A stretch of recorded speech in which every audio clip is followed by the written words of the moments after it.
The following story is a work of fiction. The events depicted are imaginary. Viewer discretion is advised.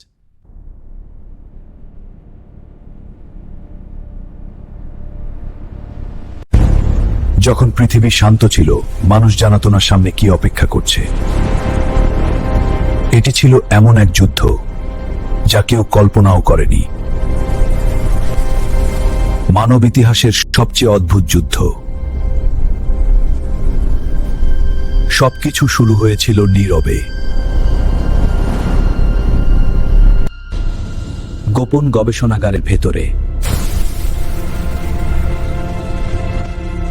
যেখানে বিজ্ঞানীরা তৈরি করছিল এক নতুন অস্ত্র।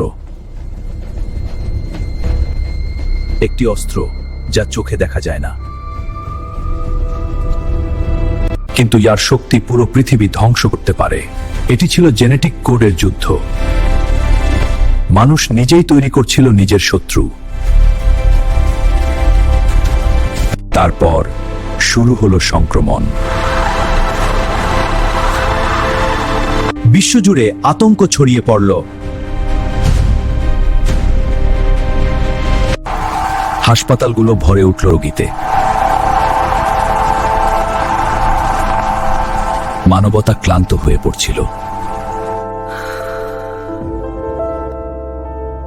শহরগুলো নীরব হয়ে গেল।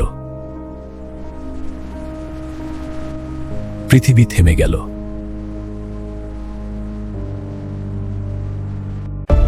কিছু দেশ ফিরিয়ে আনলো অতীতের রোগ। গোপনে সংরক্ষিত ছিল ভয়ঙ্কর জীবাণু। প্রকৃতির ভয়ঙ্কর শক্তিকেও ব্যবহার করা হলো। একসময় যে ভাইরাস পৃথিবীকে থামিয়ে দিয়েছিল, মহাদেশ থেকে মহাদেশে ছড়িয়ে পড়ল মৃত্যু। মানুষ হার মানেনি। ডেটা চেক করো, আমরা কাছাকাছি। রিএজেন্ট রেডি, মিক্স করছি। মনিটরিং চালু রাখো। শুরু হলো প্রতিরোধের যুদ্ধ। এই যুদ্ধের অস্ত্র ছিল একটি ডোজ। কারখানাগুলো দিনরাত কাজ করছিল। ভ্যাকসিন হয়ে উঠল নতুন মুদ্রা। পৃথিবী জুড়ে শুরু হলো নতুন প্রতিযোগিতা। এটা দ্রুত হয়ে যাবে। কিছু দেশ দ্রুত টিকা পেল। আপনার জন্য এটাই শেষ ডোজ। আসার জন্য। এই অন্ধকার সময়ে কিছু দেশ আশার আলো হয়ে উঠল। উৎপাদন স্থিতিশীল এবং লক্ষ্যমাত্রা। এর মানে উচ্চ দক্ষ এবং বিশ্বব্যাপী প্রভাব। ভারত তাদের মধ্যে অন্যতম। লক্ষ লক্ষ ডোজ তৈরি হচ্ছিল। পৃথিবীর বিভিন্ন দেশে পৌঁছে যাচ্ছিল আশা, কিন্তু লোভও জন্ম নিল।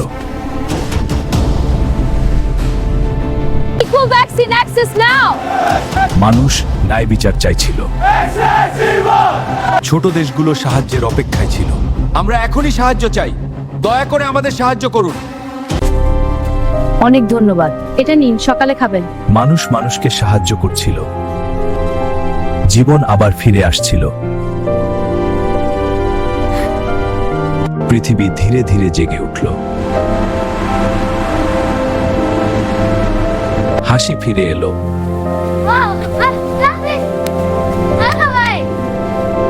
মানুষ আবার একে অপরকে খুঁজে পেল। অন্ধকার যত গভীরই হোক, আশার আলো কখনো নিভে যায় না। মানবতা আবার দাঁড়ালো নিজের ভবিষ্যতের সামনে। এখন সিদ্ধান্ত মানুষের হাতে।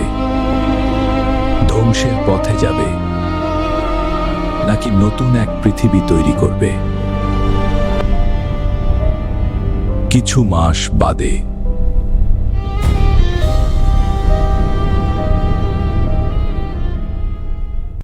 পৃথিবী যখন ধীরে ধীরে সুস্থ হয়ে উঠছিল,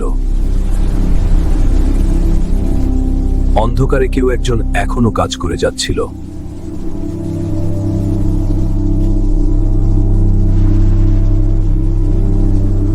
তারা ভাবে যুদ্ধ শেষ, কিন্তু আসল যুদ্ধ এখন শুরু হবে। কিন্তু কখনো কখনো একটি ছোট ভুলই ইতিহাস বদলে দেয়।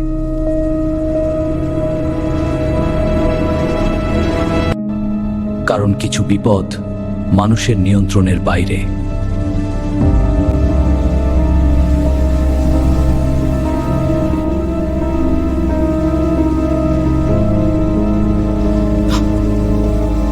এটা তো হতেই ছিল না। যুদ্ধ শেষ হয়নি, এটি শুধু নতুন রূপ নিচ্ছে।